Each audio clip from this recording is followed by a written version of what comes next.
Well, how quickly things can change in the world of boxing. Yesterday, Jeff Horn was telling the world how ready he was to face Terence Crawford. This morning, the fight reportedly on hold. Joining us now with more is boxing commentator Paul Upham. Paul, what do we know so far about how this actually happened? Good morning, Luke. The promoter, Bob Upham in America, has announced that Terence Crawford sustained an injury to his right hand in training. Apparently happened in sparring last Thursday. He saw a specialist, a hand specialist in Los Angeles on the weekend. There's no tears or any breaks to the right hand, but he's been told to have 2 to 3 weeks off from training. So they've cancelled the card for the time on April 14, and it's going to have to go back probably till May or possibly the first week of June. What does this do for the Horn camp in terms of he would have been working up to that April date? All of his training plans would have been set for him to basically be in the best form on that April date, and now he has a date to work to that he doesn't really know. Is this just some time beyond that in the future? Yeah, look, it's very scientific these days what the boxers do. They map out a 10 or 12-week training plan, and everything is done week to week, day by day. And what he'll have to do now is have to go into a bit of a cycling mode where he'll just stay training, but he won't be doing the actual training plan he had in place until the date's set. Unfortunately, in big-time boxing, you just can't push a fight back 2 weeks because there's a lot of other big fights already set in May.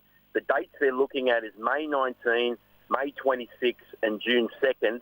That's Saturday nights in America.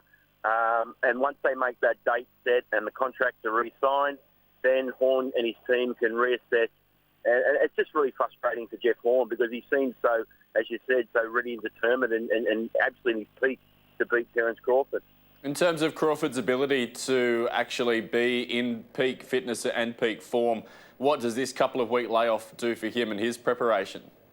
Look, it'll be just as frustrating for Terence Crawford. He's undefeated. He was the undisputed world champion. It's super lightweight, the weight class below. He's moving up to challenge Jeff Horn. And look, he's never postponed a fight before. We saw him actually in the NBA All-Star weekend. He played in the celebrity game back in February 19, and he looked really, fit and ready to go. He seems to be a guy that just gets out there and trains really hard. And inspiring, injuries can happen. I've seen this happen in boxing before. Big fights have been postponed, but unfortunately this card seems to be cursed because it was originally going to be in New York, and then it got moved to Las Vegas, and there was a lot of issues with the contracts not being signed, and they finally locked it in, and now Terence Crawford is injured. So it's very frustrating for Horn, and also for the fans who maybe have already booked flights and accommodation in Las Vegas. Yeah, I was going to say, there have already been so many twists and turns on the way to actually getting to this April date, wasn't there? Yeah, well, look, Manny Pacquiao was meant to fight on the support card, and he pulled out a couple of weeks ago and said he's not fighting as a support fighter to anybody, and he's not going to fight in America because there's issues there about him possibly owing money to the IRS. So, as I said, there's so many things have happened this card. It seems to be cursed, and it was never going to go on April 14, and today is the nail there that it's not going to go. So it could be the first week of June. So it's just frustrating for Jeff Horn and his fans that they really wanted that big fight in April in America. This is his chance to go to big-time boxing, go to Las Vegas, make a name for himself and beat one of the best in the world pound for pound. And now it's everyone's playing the waiting game. It's just very disappointing. Just before we let you go, just as a general overview and thoughts on this fight, and we're going to have even longer to talk about it now in the lead-up than we already were going to have over the next little while. Your thoughts on Horn and what he's going to face when he does touch down in the States, his first fight outside of Australia is such a big stage, how he handles that as well? Look, to put Terence Crawford's achievements in perspective, the great Costa Zoo, who became the undisputed world champion at super lightweight. That's the IBF, the WBC, and the WBA world titles. That's the 3 main belts at the same time. Terence Crawford did exactly the same thing at super lightweight. He was the undisputed world champion.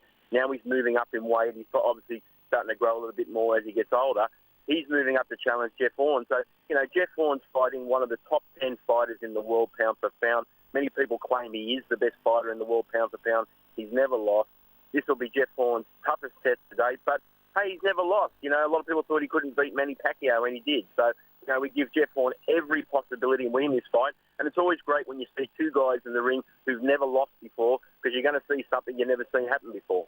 Never dull in the world of boxing. Paul Upham, boxing commentator, boxing expert. Always appreciate your insights. We'll speak again soon on Fox Sports News.